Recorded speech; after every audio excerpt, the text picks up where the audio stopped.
Assalamualaikum Buya. Waalaikumsalam warahmatullahi wabarakatuh. Mau bertanya, jika suami lebih menyayangi orang tua dan adik-adiknya, lalu menelantarkan anaknya, tidak mau menemui anaknya sampai bilang tidak menyayangi anaknya dan bilang lebih menyayangi orang tua dan adiknya.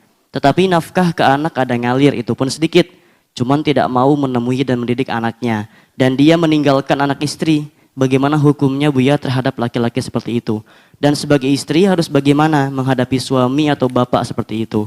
Harus didiamkan saja setelah berkali-kali dinasihati dan tidak mau mendengar. Syukran Buya. Assalamualaikum warahmatullahi wabarakatuh. Assalamualaikum warahmatullahi wabarakatuh. Permasalahan begitu tuh nggak bisa kita baca dari jauh. Tapi yang jelas dia masih beri nafkah. Dia tidak menemui anak. Dia sayang kepada ibunya. Sayang kepada ibunya benar. Sayang kepada saudarinya benar. Tapi kalau mengatakan dia tidak mau sama anaknya tidak benar. Cuman kita perlu membuktikan kebenaran kalimat ini. Bisa jadi ini kejadian. Saya tidak menemui anak saya karena apa? Kalau saya nemuin anak saya ketemu ibunya. Jangan-jangan ibunya nggak benar ini. Jadi karena buktinya nafkah masih mengalir. Saya tidak tahu. Saya tidak menyalahkan suami dulu. Jangan-jangan Anda sebagai seorang istri yang salah. Mungkin Anda terlalu bikin kesel, Anda nggak benar, Anda ini. Jadi dia tuh mau nemuin anaknya sudah pengen. Cuman karena anaknya di bawah rengkuan Anda, lalu nggak ketemu. Bisa jadi begitu. Makanya saya nggak tahu, nggak bisa saya jawab dari jauh. Karena buktinya katanya beri nafkah. Lalu masuk ke aneh tuh, anak darah dagingnya. Atau memang Anda terlalu bikin kesel.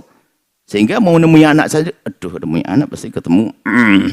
Karena bahasanya Anda menuntut, harus gini. Nah ini mungkin, saya koreksi kepada Anda dulu yang bertanya.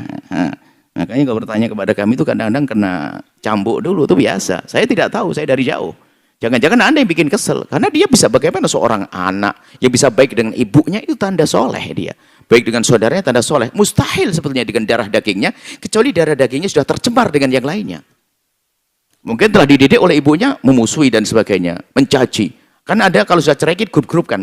Ini grup ibunya, grup suaminya. Sehingga seorang ayah menemui anaknya, nanti anaknya juga nyaci saya. Mending tidak usah bisa saja sebetulnya cinta, tapi karena terhalang oleh Anda sebagai istri yang tidak baik, mungkin. Tapi kalau Anda memang istri yang baik, anak juga baik, kemudian mantan suami Anda nggak nemui, berarti mantan suami Anda nggak benar itu. Nah, ini gitu saja.